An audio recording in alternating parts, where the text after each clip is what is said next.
At 6 o'clock, these are tonight's top stories. A cut in interest rates. The Bank of England says the economy needs a boost.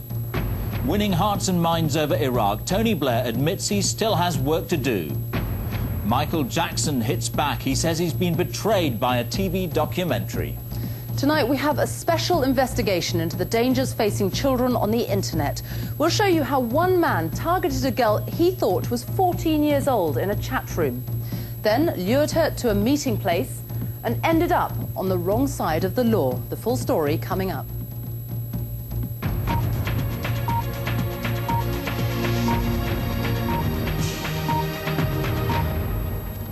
Good evening. Welcome to the 6 o'clock news.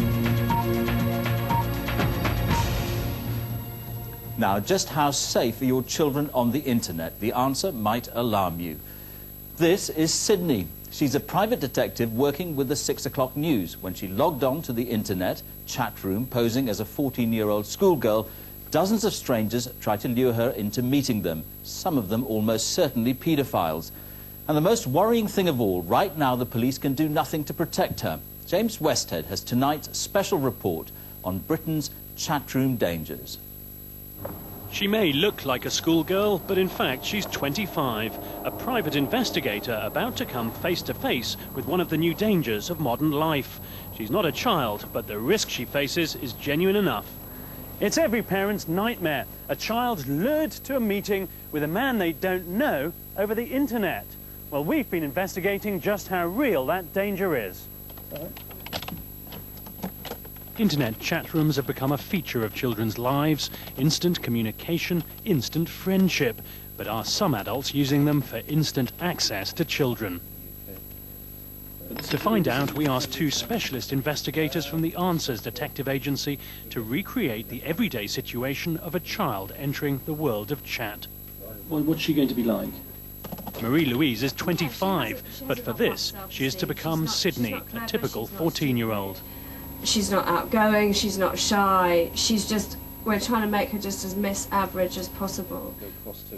To enter a chat room is all too easy. First we sign up. The internet company invites us to give details including location, age and even a photo, which our investigators point out can be accessed by anyone looking for children. It's like sending your kids out with their name, home address and phone number painted on the back of the anorak. Sure enough, within minutes our detectives are approached in an innocently titled local chat room. During the 2-week investigation, over 30 men and even a middle-aged couple tried to lure Sydney into sex. One man is persistent. He messages Sydney every night for a fortnight. We're suspicious when he tells her to erase their conversations, apparently to destroy any evidence against him. From all the previous conversations, he knows that she's 14, and he still says that he wants to have sex with her. And then he says to her, "Oh, get rid of everything I've said to you. Don't record it. People don't approve of it." He also knows what he's planning is wrong, even admitting it's against the law to have sex with a minor under 16. Could get into trouble if people found out. I'm okay with your age. We showed the exchanges to Britain's leading expert on internet paedophiles. This is just the classic kind of behaviour pattern of a paedophile or an adult with a sexual interest in children. Once he realises he's onto a potential target child, then he starts asking questions about who else uses this computer, and make sure you don't save copies, and this is our secret and other people won't understand. It's a typical kind of grooming and luring, and it's a process of entrapping a child. Soon he wants to exchange text messages and is increasingly insistent on meeting. But he's cautious and wants to hear her voice first. I'm still online. I've got to go to bed. I've got school tomorrow. Okay. After liaising closely with Sussex police, we agree to meet him. What he doesn't realise, we'll be secretly filming the meeting. The man chooses an isolated spot and arrives early by motorbike. He checks no one's watching before hiding round the corner. In fact, the 14-year-old he's expecting straight from school is our private investigator. What do you mean up the road a bit? He phones to check she's alone before approaching. For his safety, we've chosen not to identify him. Hello. How are you? Very sexy. His first words, very sexy. Straight away, he tries to get her onto his bike. Our undercover investigator does what she can to keep him talking. Let's play pee sticks on the bridge. But now he's not interested in chat, only in persuading a 14-year-old child to go off with him. We're going up the bike. Yeah, we'll go, yeah. At that point, we move in. Hello, from the BBC. Can we ask you why you're arranging to meet a 14-year-old child through the internet? I'm just meeting up with her. We've been listening to your conversations on the internet. You've talked about underage sex.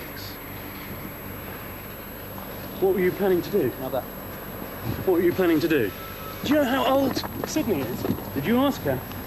You talked to her about having underage sex. Do you realise what you're doing is against the law? The man tries to pretend he was protecting her from others. Finally, he admits what he did was wrong. She's 14 and you knew she was 14. But if we hadn't been there, he might also have got away with it. In fact, further down the road, officers from Sussex Police are waiting to talk to him. This man has now been arrested. Police can now seize his computers and he could be charged later. But no one knows how many more like him there are on the net. But under current law, there's little police can do unless there's an actual physical assault. Eventually, the man is released without charge, though his file will stay open. Until grooming children for sex is made an offence, their only protection is their parents' vigilance. James Westhead, BBC News. So, is there any way that you can protect children from being approached on the internet? Well, Fergus Walsh is here. Fergus, what can parents do? Well, Sophie, parents tell their children never to talk to strangers, and yet that's what millions of them do every day over the internet. There's no doubt about the internet's reach. Nearly 3/4 of all 9 to 16-year-olds have access to the web. Now, 1 in 5 uses internet chat rooms, those sites where you can exchange messages online.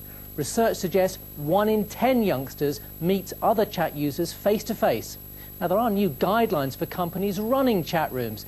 There should be prominent warnings about giving out personal details and panic buttons linked to trained advisors if child users feel upset while online. It's also recommended that advisors monitor chat room conversations to look for danger signs. But of course, none of this is compulsory. So how can you protect your children? Well, tempting though it may sound, the advice from experts is not to ban children from using internet chat rooms. It'll simply make it more attractive. Instead, talk openly to them and make sure the computer they use is in a communal room. There's advice for children too. Now, most realise they should never give out their name, but that includes other personal details like your email address, phone number, or the name of your school. Never meet another chat user without an adult being present, and ensure any meeting is in a public place. Now, the law is about to get much tougher to make the sort of online activity we saw in our special report a crime. A new offence of grooming a child for sex will be brought in this year, punishable by up to 5 years in jail. Sophie. Thank you.